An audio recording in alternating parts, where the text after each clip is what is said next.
Hi, in this video I'm going to talk about types in Solidity, and we'll start with Booleans. Our content is what is a Boolean in Solidity and how to declare and initialize Booleans in Solidity. So what is a Boolean in Solidity? In Solidity, a Boolean is a data type that represents true or false values. The Boolean type is declared using the keyword bool. Okay. Boolean variables can be initialized to either true or false, or can be left uninitialized, in which case their default value is false. We'll understand what I mean by their default value while doing our example. So here, how we can declare a variable. We will also see how to initialize it in the next slide. Here we use bool keyword, then public keyword to make it public. We will see these access modifiers in detail, as I mentioned before. And here we have the name of the variable, which is owner. Okay, so how to initialize Booleans. To initialize a Boolean variable in Solidity, you can simply assign it a value when you declare it. So here, basically, we have seen the declaration part, and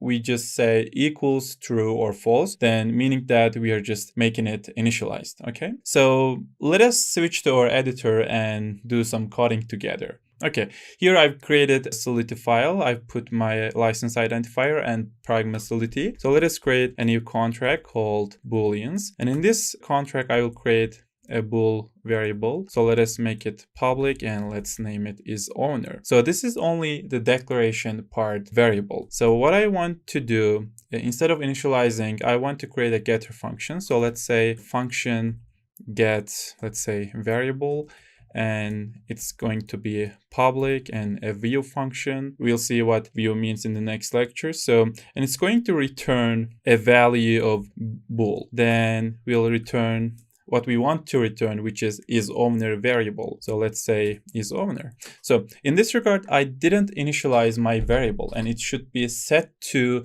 false by default. So it's automatically compiled. Then I will deploy it. And here I have my Booleans deployed smart contract. Then I have two functions here, owner and get variable. This function is automatically created, and this is the function that I've created to get the content of my variable. So let's see them. It's false and it's false again. So, and what if I want to make it true? In this regard, it should change the true, right? So let us see if it changes. So as you can see, it's still false. So there's a problem here. We changed the code, but we didn't deploy it again. So we have a problem. Even though this is changed here, since we didn't deploy it, we can't see the updated value. So what I'm gonna do is to deploy it again. And here I have another deployed smart contract, and I have my functions again. I will call my functions, and it's true. Okay, but it's a lot of work. What I want to do is to create another function to set my variable with a function instead of changing it in the code all the time. So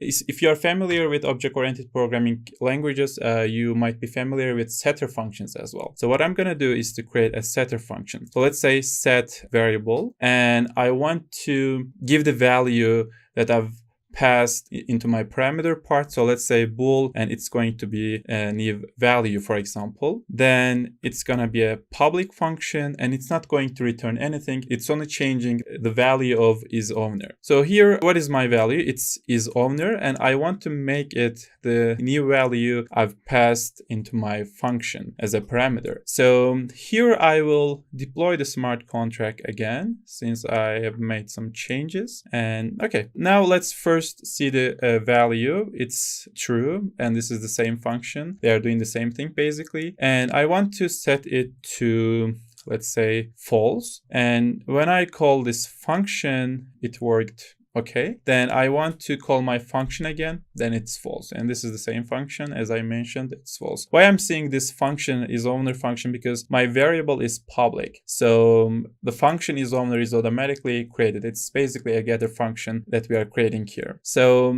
I think that makes sense. We have a getter function, we have a setter function, and we have basically created our Boolean variable. So in the next lecture, we'll continue with other types in Solidity. So I will see you in the next one.